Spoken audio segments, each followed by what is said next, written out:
The world may be changing all the time, but that doesn't stop manufacturers planning ahead. From electric crossovers to hatchbacks, these are the new models set for debut in 2022. As battery technology improves, it's no surprise to see more and more electric cars with ever-increasing ranges appearing on this list. And it's not just all new EV models either, with household names, such as the Volvo XC90 set to switch to electric power. Of course, SUVs will still be popular in the future, and arguably the most controversial new car of 2022 could be the Ferrari Purosangue SUV.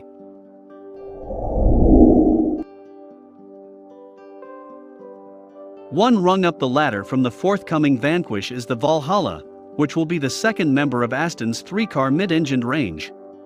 It'll be larger, more powerful and more focused than the Vanquish, but won't tread on the toes of the lightweight, track-owned, V12-powered Valkyrie. Designed to compete with the likes of the new Ferrari SF90 Stradale and Lamborghini's successor to the Aventador, it will also use Aston's newly developed 3.0-liter V6. However, it will have hybrid assistance, taking the power output close to 1000 bhp.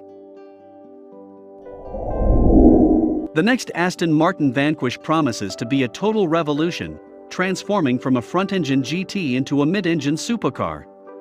Still at concept stage for now, it has the Ferrari F8 Tributo and McLaren 720S in its sights, and senior sources say the concept is around 85% of what we'll see on the road in 2022. The reborn Vanquish will sit on a totally new aluminium-bonded platform, and while the brand has come to rely on Mercedes-sourced 4.0-liter V8 engines in recent times, the new model will get an Aston-developed V6 turbocharged engine, mounted behind the cabin and developing in excess of 700 bhp. Seat's sporty offshoot Cupra looks like it could muscle in on the all-electric SUV market with the rakish Tavascan. It's officially a concept for now. The Spanish brand is choosing to focus on development of plug-in hybrids such as the Leon and Formentor before confirming production, but all of the basics are ready to go.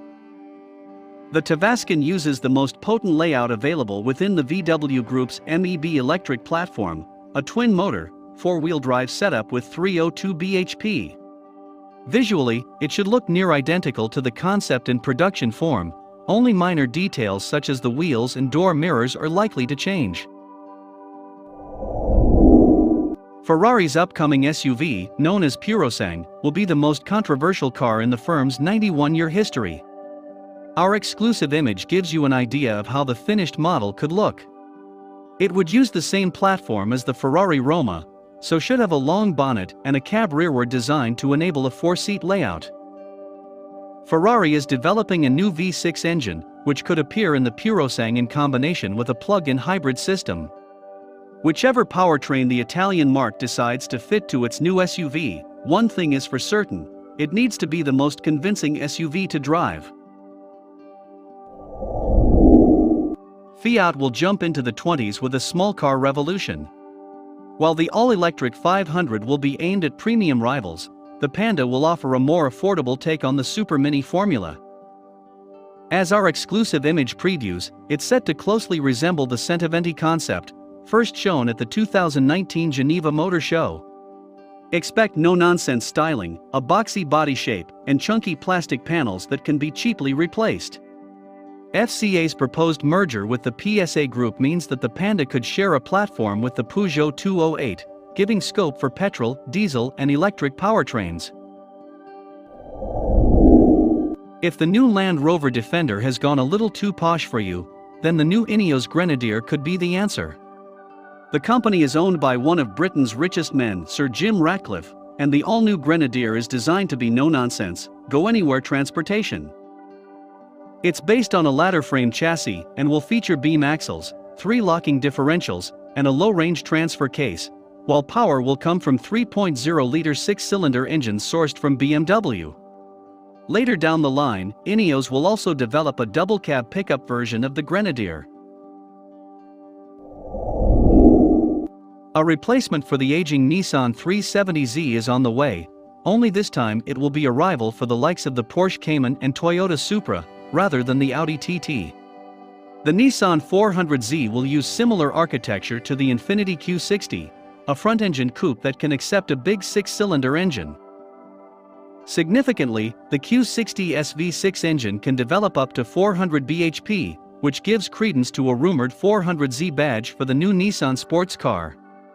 Our exclusive illustration above shows a sleek coupe with a sharp, 240Z style nose as well as pronounced haunches, which are a Z-car hallmark.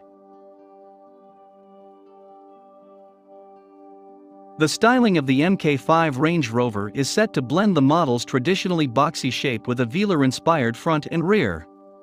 It will share JLR's MLA platform with forthcoming crossover and sport variants, but while it can support full electrification, an EV is unlikely to be offered at launch, meaning the mainstay of the range will be a 3.0-liter 6-cylinder mild hybrid diesel. Standard and long wheelbase models will be available, the latter giving the option of 2 rear executive seats. Land Rover's new dual-processor infotainment setup, which supports over-the-air updates, will be fitted, following its debut in the Defender. There's one thing you need to know about the Tesla Roadster: it'll sprint from 0 to 60 miles per hour in 1.9 seconds. But perhaps even more remarkably, the brand claims a top speed of more than 250 miles per hour and a 620-mile range. It's all made possible by 3 motors with a combined output of 10,000 Nm and a 200 kWh battery, nearly twice the size of any other EV power pack on the market. Despite the truly remarkable performance, Tesla boss Elon Musk promises a regular 2+2 seating layout along with a removable roof panel. First seen in 2018, the reborn Griffith is going through a difficult birth. The company is currently trying to raise £25 million in capital to help get its plans into production. As such, it's hard to know when the 500 bhp V8 sports car will arrive. But while TVR claims all £590,000 launch editions are sold, some slots have likely been freed up by buyers who were supposed to get their model last year. The Insignia is one of Vauxhall's staples, but the company is lining up a radical overhaul for the next generation. Boss Stephen Norman has described it as the biggest metamorphosis we've seen so far from Vauxhall. That's likely to mean the end for the Insignia's traditional body shape, allowing it to evolve into something that's halfway between an SUV and an MPV. It'll probably remain a 5-seater, albeit one with increased space and a higher seating position for occupants. Under it all will be PSA's EMP2 platform, so expect plug-in electrification to be a key part of the powertrain lineup. Volkswagen is pushing ahead with its retro-themed ID model, the ID Buzz, an indirect successor to the manufacturer's iconic Type 2 microbus. The firm believes it can use the concept's one-box design to produce a car which can trump the practicality of modern MPVs, while delivering a more desirable image than traditional people carriers. The ID Buzz will use a stretched version of the ID.3 SMEB platform, allowing a longer wheelbase for greater space and, crucially, a larger battery that can cope with heavier loads and deliver more than 370 miles of range. Volvo has hit the headlines with its push towards electrification, and one of the standard bearers for this process will be the next XC90, which is due to be revealed in 2021 ahead of sales starting in 2022. The flagship SUV will switch to the next generation of Volvo's larger platform, called SPA2.